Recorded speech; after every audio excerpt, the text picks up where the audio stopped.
Kita bicara masalah hati, yang kita sudah tahu hadis Nabi SAW yang berbunyi, di dalam jasad seseorang manusia ada kumpalan darah. Kalau dia baik, maka akan baik semuanya, dia seperti rajanya. Dan kalau dia buruk, maka akan buruk semuanya. Itulah hati seseorang. Ulama membahas panjang lebar hadis ini, bahwasanya yang dimaksud dengan hadis ini adalah bagaimana hati yang diisi dengan dosa itu akan merusak seluruh anggota badannya.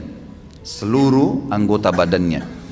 Jadi kalau misal ada satu saja penyakit hati, apa saja sifatnya, baik itu riya kah, iri dan dengki kah, apa saja, maka dipastikan itu akan merusak anggota tubuh dia. Artinya dari sisi penampilannya pun akan terganggu. Mukanya, paras wajahnya akan berubah. Orang yang biasa iri dan dengki, wajahnya beda dengan orang yang hatinya nggak ada penyakit iri dan dengki. Beda. Memang ada cahaya-cahaya keimanan di situ di wajahnya. Tentu ini bahasanya besar kalau saya ingin bahas juga hubungkan dengan masalah ibadah.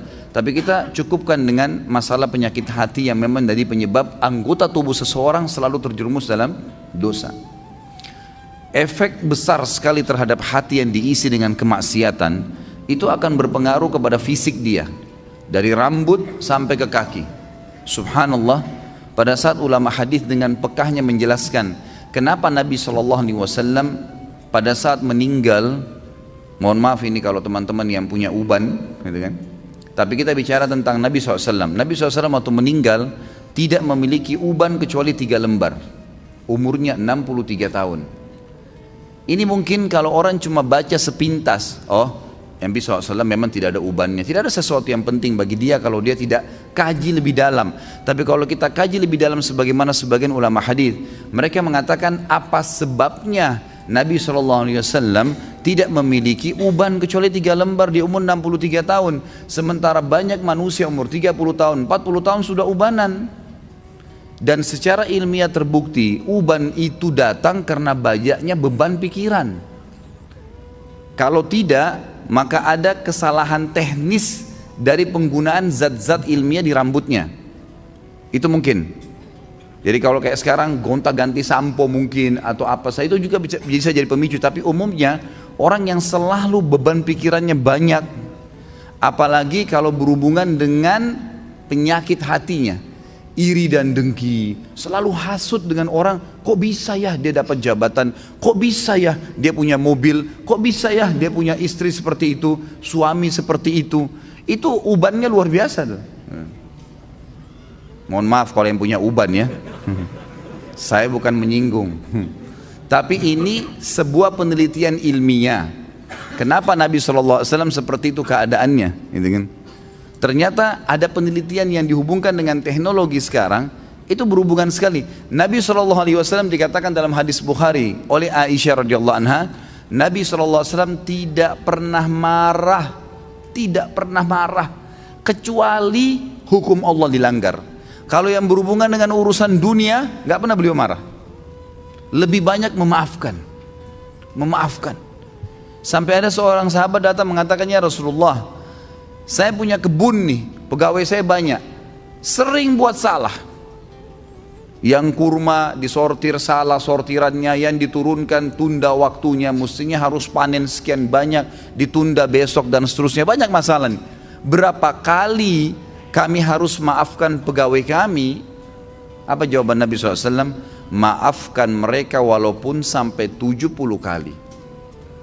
Bukan keluarkan, pecat. Nabi SAW lebih lari kepada masalah memaafkan. Ternyata orang kalau lebih mendahulukan untuk sudahlah maafin, ya sudah ikhlaskan, semua berhubungan dengan masalah hatinya ini, itu berpengaruh kepada organ tubuh semuanya. Subhanallah, ketegangannya gitu kan, stres, semuanya itu akan hilang karena dia pelongkan.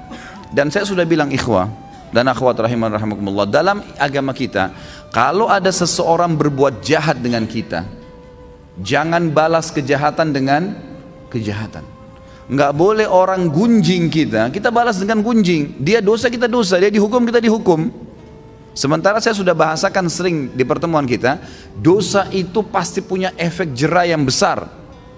Kalau kita mencuri 1.000.000, hukumannya bukan Allah akan ambil 1.000.000 dari kita, tapi Allah akan buat kita masuk rumah sakit dibiayai 100 juta. Efek jerah dari 1 juta yang dicuri. Sejam berbuat zina, Allah bisa menghukum dia dengan sebulan sakit.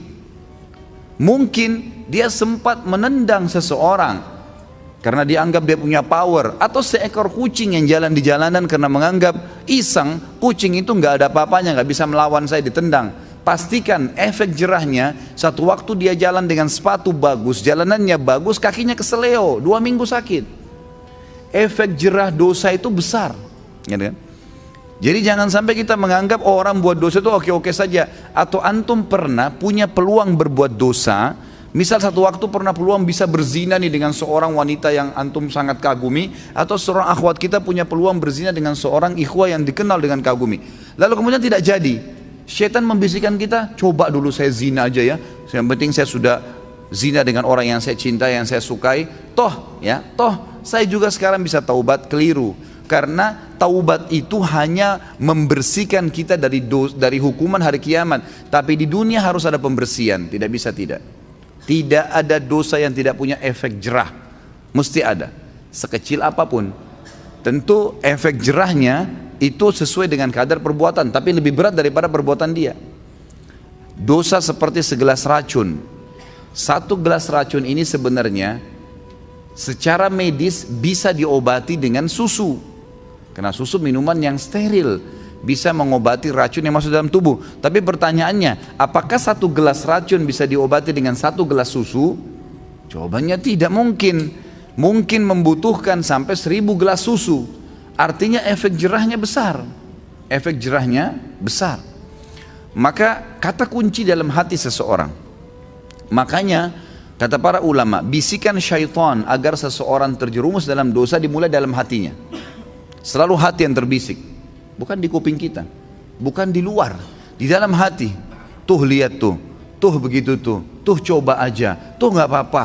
Dalam hati bisikannya. Dan kalau kita tahan juga dalam hati, maka tidak akan ada masalah. Jadi hati ini memang betul-betul raja nih, kata para ulama.